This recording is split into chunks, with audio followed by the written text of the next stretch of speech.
Est-ce un hasard, en tout cas, dans cette campagne nauséabonde? De nombreux députés ont annoncé qu'ils ne se représenteraient pas. Ce sont parfois des vétérans de l'Assemblée, mais souvent aussi des quadras qui jettent l'éponge après un seul mandat. Pour eux, la politique, c'est fini. Reportage Damien Florette et Ewan Nguyen.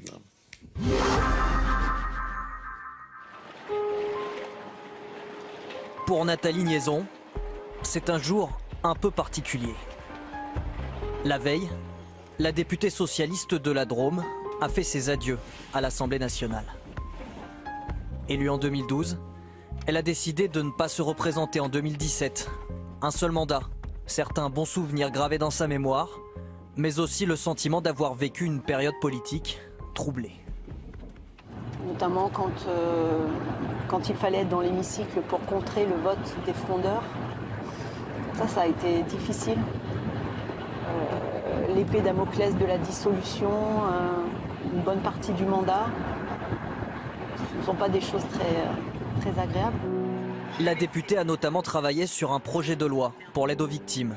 Et à plusieurs reprises, elle a rencontré ce qu'elle appelle les freins de la machine législative.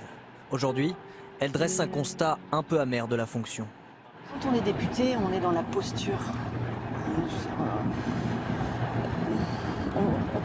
Moi, j'ai pas pu vraiment être moi-même. Donc, au bout d'un moment, je pense qu'il faut rester en phase avec ce que l'on est, quoi. Mais c'est entre autres ce qui a fait que j'ai choisi mon mandat de maire. Là, on est dans ma circo, avec Maura sans Valoir, qu'on voit très très bien. On est loin de l'Assemblée nationale. Oui, c'est vrai, on est loin de tout ça. Lui aussi a choisi de rester maire. Édouard Philippe est député Les Républicains de Seine-Maritime et maire du Havre. Il ne conservera que son mandat local. Bonjour monsieur, ça va? La palette manuelle. À quelques mètres de sa mairie, l'ex-député s'occupe d'un dossier très local, la rampe d'accès handicapé. Je connais qu'une personne qui, même si elle marche, mais enfin qui a du mal à marcher, qui sort de là, qui doit éviter le trou, la première mâche, c'est quand même un peu casse-gueule. Alors bien sûr, vous pouvez vous dire au Parlement, on vote la loi, on contrôle le gouvernement, on se saisit de sujets qui concernent la France entière, alors que là, c'est une histoire de trottoir. Ok, c'est vrai. Ce qui est sûr, c'est que cette histoire de trottoir, elle va changer la vie de quelqu'un. Elle va simplifier la vie de quelqu'un. Donc elle n'est pas totalement négligeable, même si elle n'a pas une portée considérable, elle a une portée effective. Parfois, des moments à l'Assemblée, on semble avoir une portée considérable, mais je ne suis pas sûr qu'elle soit totalement effective. Pour autant, Édouard Philippe aurait préféré rester maire et député en même temps. C'est l'entrée en vigueur en juillet 2017 de la loi sur le non-cumul des mandats qui l'a obligé à faire un choix. Pas de regret, dit-il, ou presque. Je sais que quand on est maire, on n'intéresse personne. Enfin, on intéresse beaucoup de gens localement. Mais j'ai bien conscience qu'on voit très peu les maires, y compris les maires de très grandes villes, dans le débat, quand ils ne sont pas parlementaires, dans le débat national. Je sais bien, c'est comme ça. Mais bon, après, qu'est-ce que vous voulez que je vous dise? J'ai fait mon choix là-dessus. Si Édouard Philippe a choisi de conserver un mandat local, le député socialiste Laurent Grandguillaume a lui été plus radical. À 39 ans, après un mandat, il a décidé de quitter la politique pour reprendre des études. L'ex-député s'est lancé dans un Master 2 en management. Ça c'est ma carte de l'Assemblée nationale. Et celle-ci, donc ma carte d'étudiant en formation continue, en transition d'ailleurs. À l'Assemblée, Laurent Grandguillaume s'était fait remarquer par exemple en trouvant une sortie de crise à la réforme du statut des auto-entrepreneurs. Mais pour autant, le député n'est pas devenu un mordu de la politique. Quand j'ai fait cette annonce en septembre, que je n'allais pas me représenter, ça a apparu comme atypique en fin de compte. Mais dans la plupart des pays européens, c'est normal en fait. C'est-à-dire, en fait, vous êtes élu pour ton avis professionnel, il n'y a rien de plus normal. Alors qu'en fait en France, on a le sentiment que la politique est devenue un métier. En fait, on fait une carrière politique, on en fait un métier en fait. Et alors que je pense que les allers-retours, ou pas d'ailleurs, vont dans le bon sens. D'après une enquête publiée début janvier, 118 députés, toutes familles politiques confondues, auraient déjà renoncé à se représenter en 2017. Dans les rangs du PS, 79 députés ne brigueront pas un nouveau mandat, peut-être la marque d'un quinquennat éprouvant pour les parlementaires socialistes.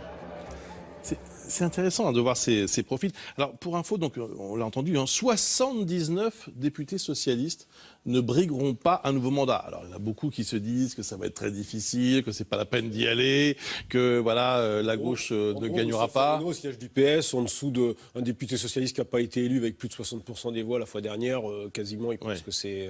Oui, mais quand même, il y a ça dit quelque chose d'un climat, non ? Que le climat est terrible chez les socialistes, qu'ils ont une pleine conscience de l'échec absolu de ce quinquennat, sur le plan politique, sur le plan culturel, sur le plan social. C'est un échec total. Et effectivement, c'est la première fois, dans mon souvenir en tout cas, c'est la première fois que des jeunes élus c'est ça qui est frappant. Quittent le marché politique. De toute façon, ils disent là qu'ils vont aller faire autre chose.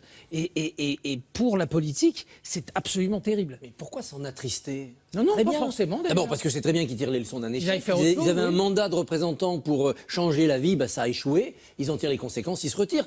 C'est pas non plus un métier, on fait pas carrière, c'est une vocation. Ils l'ont fait 5 ans, ils auraient pu faire 10 ans. C'est très bien, ça serait une expérience inoubliable pour eux. C'est un peu plus inquiétant si on se dit que ça montre la crise du Parlement. Ils ont l'impression de servir à rien parce que le Parlement est une chambre où on parle, où on s'invective, où rien n'avance.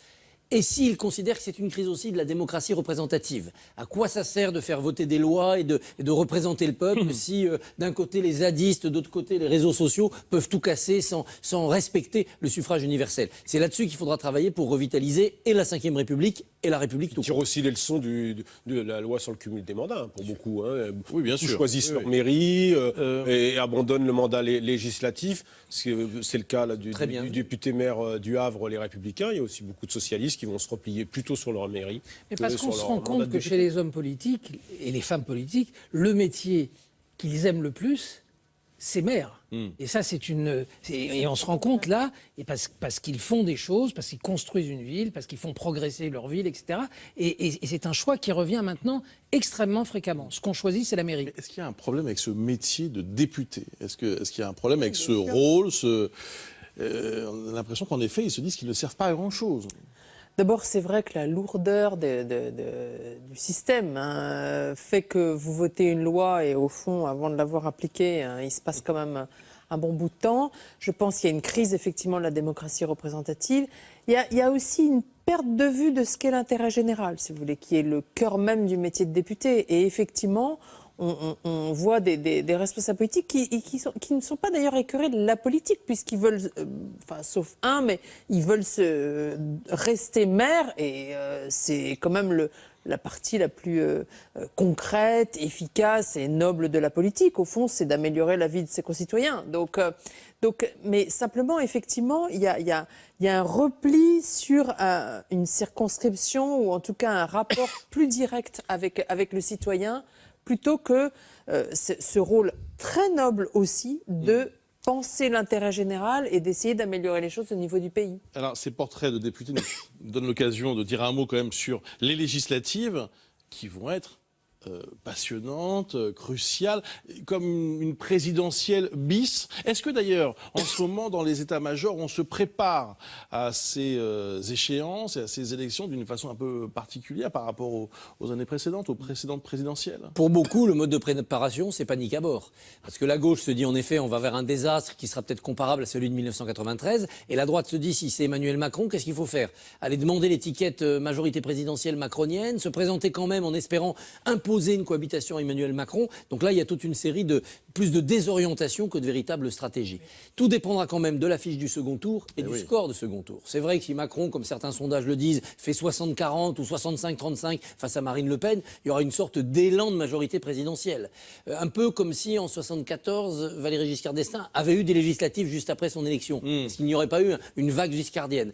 Et puis d'autres se disent non, ça va être très serré, ça va être beaucoup plus serré. Certains pensent même que si Marine Le Pen était élue, elle n'aurait évidemment pas de majorité et que derrière, il faudrait essayer de la contingenter et de lui imposer une politique. On part vers le chaos. Aujourd'hui, Christophe, s'il y en a un qui a plus de chances d'avoir une majorité, paradoxalement, et en dépit de ses difficultés, c'est François Fillon. Il peut s'appuyer sur les Républicains et l'accord électoral avec les centristes pour espérer une majorité derrière une présidentielle gagnée. D'autant que le miracle de son élection provoquerait une vague bleue. Pour Emmanuel Macron, ce serait sans doute beaucoup plus compliqué. Précisément, c'est toute la question de cette élection et de la suite de la présidentielle, puisque la tradition, nos anciens nous ont encore expliqué que le président entraîne sa majorité derrière.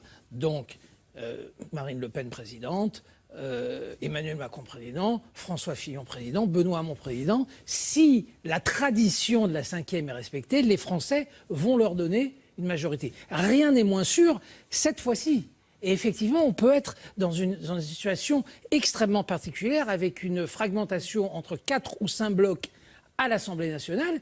Et donc, pas de majorité, et se retrouver dans une alliance type 4e République, ce qui d'une certaine façon serait la fin de la 5e. Donc c'est réellement, très compliqué. On reste sur un mode de scrutin uninominal, majoritaire à 2 tours. Mais c'est très compliqué. Qu'est-ce que ça pourrait donner quoi? Une cohabitation, Raphaël Baquet, immédiatement après la présidentielle? Une majorité tellement relative que vous êtes obligé de faire des alliances sans arrêt. Comme en Allemagne? Comme des coalitions, comme ça existe en Allemagne? Ou comme en 88. Rappelons-nous que François Mitterrand n'avait pas de majorité absolue et Michel Rocard était obligé de trouver à chaque fois soit quelques centristes, soit d'amadouer les communistes. C'était compliqué.